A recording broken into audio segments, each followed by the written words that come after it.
was the dua of the mother of Imam al-Bukhari rahimahullah. It's a way in which a person removes their greatest sins.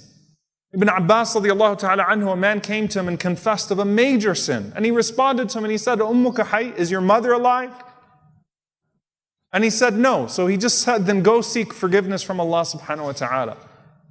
Why did you ask if his mother was alive? That's what the students asked him. Why did you ask him if his mother was alive? He said, because I don't know of a greater act of obedience to Allah subhanahu wa ta'ala than birr al-walida. That when a person honors their mother. I can't think of anything else that could possibly expiate a sin that heinous, a sin that major, like birr al-walida, like him honoring his mother.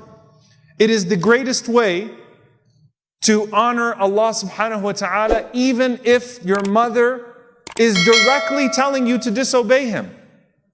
In the situation of Sa'd ibn Abi Waqqas radiallahu ta'ala anhu, whose mother took an oath that she would not eat or drink and she would not wash her hair or go inside her home until he left Islam. Can you imagine that type of torture to Sa'd? That his mom says to him that I will not eat, drink, comb my hair, remove lice from my hair or get out of the sun until you renounce Islam. And Allah sends down a verse ordering him, despite her ordering him to curse her, to curse Allah subhanahu wa ta'ala, to curse him, despite her ordering him to curse Allah subhanahu wa ta'ala, Allah orders that he honor her. And even mentions in the ayah in Surah Al-Ahqaf, وَوَصَّيْنَا الْإِنسَانَ بِوَالِدَيْهِ إِحْسَانًا حَمَلَتْهُ أُمُّهُ كُرْهًا وَوَضَعَتْهُ كُرْهًا وَحَمْلُهُ وَفِصَالُهُ 30 شهرًا. Mentioning that, look, she carried you. We have ordered excellence to both of your parents. And then specifying the mother, that she carried you in pain, she gave birth to you in pain, she fed you in pain, she nurtured you in pain, she went through all of that for you. She deserves that honor.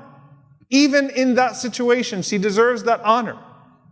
And so it is the way in which the scholar of this ummah, Ibn Abbas radiallahu anhu, saw an expiation for a major sin, and even kufr is not enough for Allah subhanahu wa ta'ala to remove the obligation from you to honor her.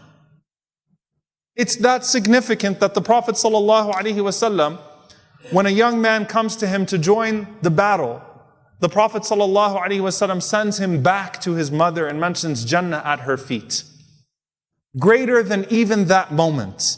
What is it about that dua? What is it about that ikram? What is it about that honoring? And what is the limit to the potential of the barakah, the blessing that could come in one's life as a result of that honoring of a parent and organically having a dua made for you? You know, if you notice, subhanAllah, any of the stories that I've mentioned thus far that I will mention, no one actually goes to their parent and says, make dua for me, puts their head down and says, put your hand there. Even though you can do that, it's good. But it comes in a natural response to khidmah and takreem. To the service of the parent and to the honoring of the parent. That they make dua for you. That they supplicate for you. And there's this incident that's very prominent, because it's the Prophet ﷺ mentioning someone who he did not meet, but that the companions would meet. And the Prophet ﷺ saying, if you meet this man, then solicit dua from him, then ask Allah, then ask him to make dua for you. And who was this man? It was a man by the name of Uwais al-Qarni from Yemen. May Allah subhanahu wa ta'ala be pleased with him. Who never got to meet the Prophet ﷺ. And what held him back from coming to the Prophet ﷺ was his mother. Why was he so special?